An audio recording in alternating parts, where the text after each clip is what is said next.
নমস্কার। আজ আমি আনারস দিয়ে চাটনি বানাবো। আমি পিস পিস করে আনারসগুলো কেটে নিয়েছি। বন্ধুরা দেখুন, ছোট ছোট করে চাকু দিয়ে, আরও ছোট ছোট করে চাকু দিয়ে কেটে করলেও ভালো হয়, কিংবা গ্রেটারে গ্রেট করে নিলেও হয়।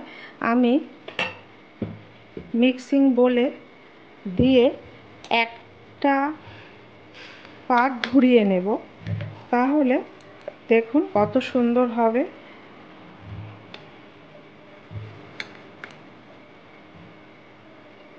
এটা আরো সহজে হয়ে যাবে।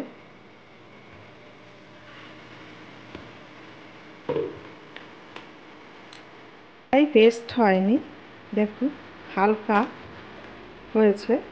দেখুন একটু চাকা চাকা ভাব আছে। আনারসটা দিয়ে দেবো।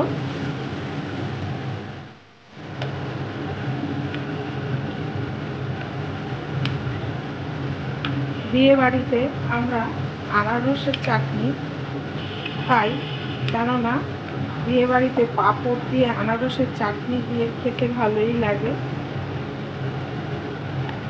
অনুষ্ঠান বাড়ির মতো এই চাটনিটা আমি বানাচ্ছি। এবার একটু ঢেকে দেবো সেদ্ধ হওয়ার জন্য। ঢাকাটা খুলব। সেদ্ধ হয়ে গেছে। এবার এই কাপটা আমি 1 কাপ চিনি দিয়ে দিলাম। 250 চিনি আছে, আপনারা কম বেশি করে চিনিটা করে নিতে পারেন।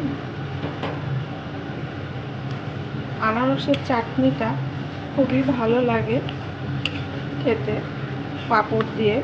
অনুষ্ঠান বাড়ির মতো আমি চাটনিটা বানাচ্ছি, কেননা বিয়ে বাড়িতে আমরা এইরকম চাটনি শেষ পাতে খাই আমরা। সেই চাটনিটাই আমি বানাচ্ছি। কাজু কিশমিশ দেব, শুকনো লঙ্কা, কিশমিশ, কাজু।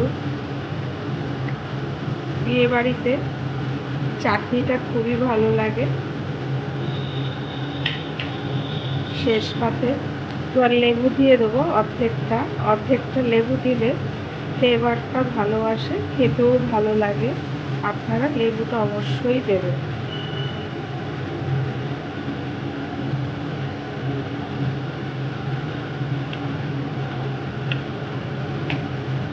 বন্ধুরা, আমার চাটনি বানানোটা হয়ে গেছে। আনারসের চাটনি রেসিপিটা দেখলেন। যদি ভালো লেগে থাকে লাইক, শেয়ার, সাবস্ক্রাইব করবেন। পরের দিনের একটা নতুন রেসিপি নিয়ে ফিরে আসবো। ভালো থাকুন, সুস্থ থাকুন।